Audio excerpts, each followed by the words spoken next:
everyone. Well, yesterday when I posted on Instagram and Facebook that I was going to be presenting my quilting life to a guild that had asked me to do that down in Sun River, the Mountain Meadow Quilt Guild, I did get requests to video that presentation, and although it looks like G and I are attached at the hip all the time, we in fact have very separate time frames and lives and things that we're doing. So he was not able to come and video that presentation, but we put our heads together and thought, well, I'll do a quilt turning, kind of like the bed turning of sorts, of the quilts that I took down there. And although it's not the exact same presentation, I'll give you a synopsis of what I've talked about there. So I didn't tell them, but you all know that the very first quilt I ever saw was made by G's dad, who lived here in Sisters. He made it for our oldest son, and he was quite the artist and craftsman. And it wasn't until several years later that G and I were sitting out on a street in Bend waiting for a poetry reading at the Curiosity Shop on Valentine's Day that I was lamenting how I had nothing to be passionate about in my art world. And I did tell him that a couple of friends had suggested quilting.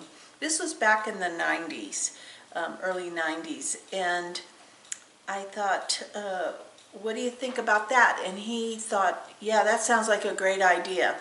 So I went, and I didn't have a sewing machine, and I did share this. I went to a hotel here in town, or motel in Bend, and there was a guy selling sewing machines out of one of the rooms. I think it was all legal, but I bought my first sewing machine there so I could take a class. And I had never quilted before or pieced, so I didn't know how to do it, and I didn't even know how to pick the fabrics. So luckily there was a gal who owned a shop in Bend, BJ's, who was an excellent instructor, and I bought one whole line of fabric so I would not have to decide what to buy and put together. And her class was on designing a layout, which I had never done. So that means that this is called the Queen Mum, because it's all Debbie Mum fabric. It was one whole line by South Seas, Debbie Mum fabric. And we had to design the layout and blocks so they'd all fit together into a rectangle. The thing about it is that the fabric rep from South Seas saw this quilt and said he had to have it to travel the United States for a year. And I thought, well, okay, you can take it. And but it wasn't quilted. So the machine I bought out of the hotel room couldn't do the quilting, so I had to trade in that machine. I knew nothing about the actual process of quilting, so I layered this up and I quilted the whole thing in the ditch. Everything is in the ditch with monofilament thread. It's the funny thing about it is that after the year of traveling the United States, I decided, what the heck, they can only tell me no, and I entered it in PQIF show in Santa Clara, California, and they accepted it. So back then the judging must not have been really tough. So this actual quilt has been in a major quilt show. Kind of funny story though for a first quilt. So what I'm going to do is I'm just going to fold these down and go on to the next quilt. So quilting is all about the quilters, and there's nothing better than girlfriends. And I developed a really good group of quilters. We were called the Material Girls. We met once a week at a quilt shop. And unfortunately, one of our little group passed away, and her husband brought all her quilt room over to another friend's house, and we divided it up amongst us. Now, the funny part about this quilt is this is a Fons and Porter. It was out of a Fons and Porter magazine, a block of the month, and it was hidden in the trunk of her car, which just cracks me up every time I think about it. So I took that home and I put it together, and every time I look at this quilt, I think about her.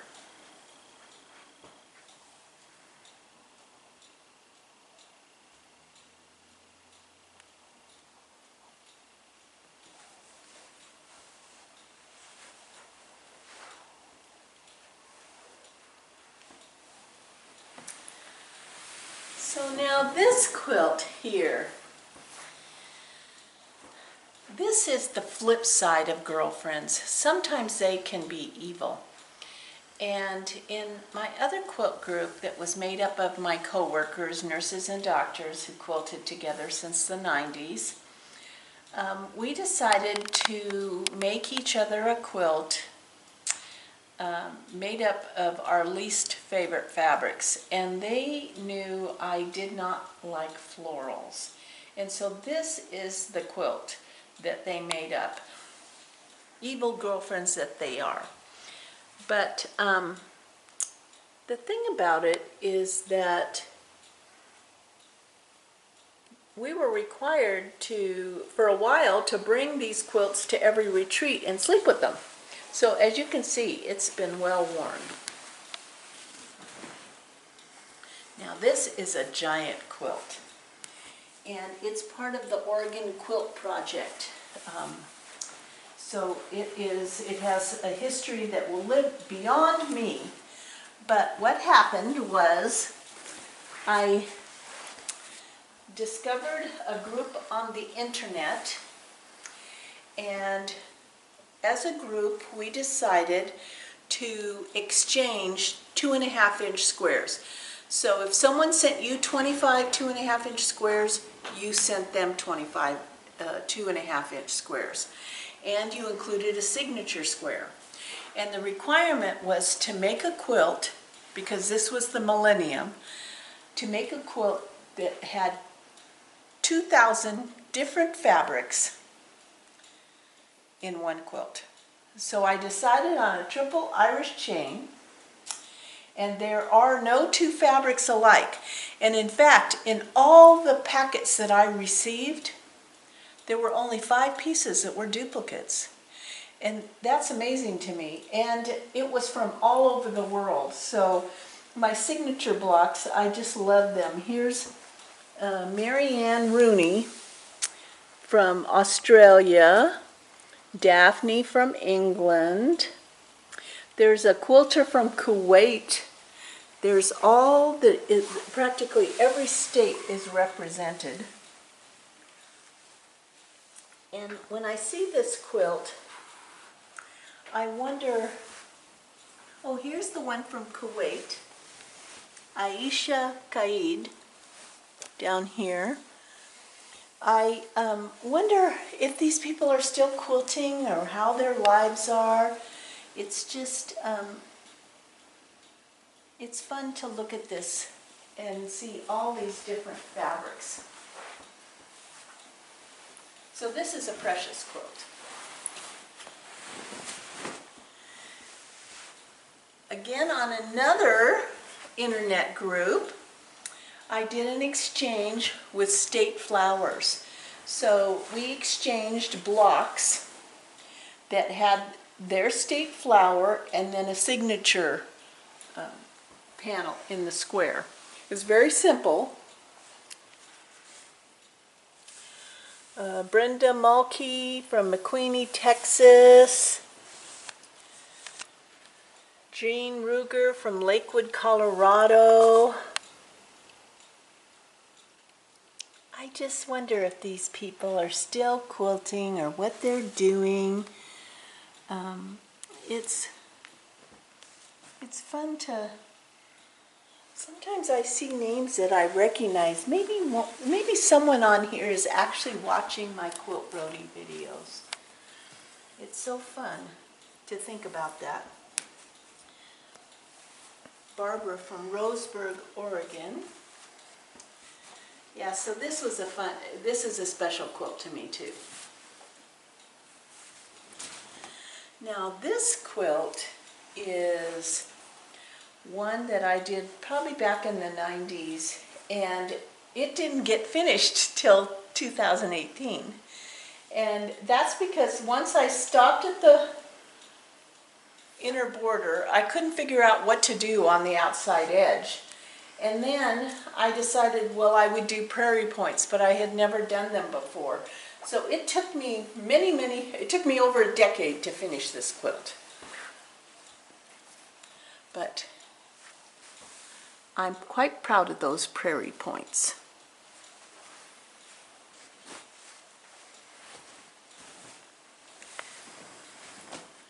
As you can see from my quilts, there's no one type of quilt. I love wool quilts, and handwork is one of my favorites. But I truly have no one type of quilting. If I see a quilt I want to make, it doesn't matter what kind it is, I'm going to make it. Now I decided I was going to make a two-color quilt, red and cream. And as you can see, it's not two colors, because once I made the top, I decided I wanted to tea dye it. And unfortunately, the tea dye only took up on some of the fabric. And so now I have this kind of weird looking quilt, but as you can tell, it is well loved. We drag it to picnics, and so it serves its purpose.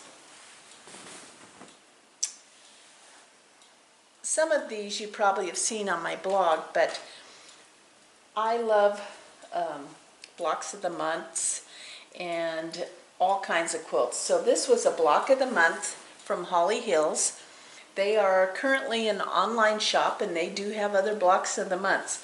But I just love this bright and fun. It was fun to make the barn, and I always call this the barn on Birch Street.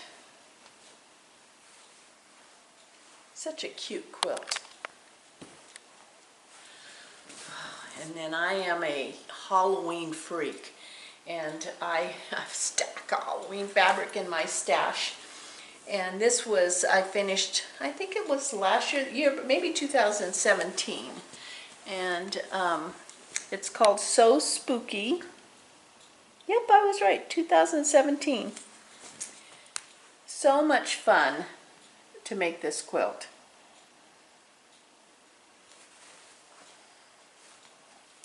And any of these quilts, you know, I can't remember all the time where I got them, or the, you know, where you might order the pattern, but I know that this one is called So Spooky.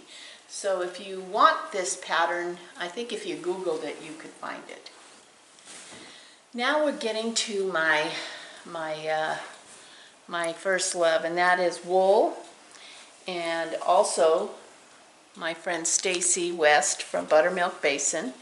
And I'm so excited to be going to Woolstock this year. I hope I see some of you. But this was also a block of the month by her, and she is such a talented designer. Her designs always make me smile.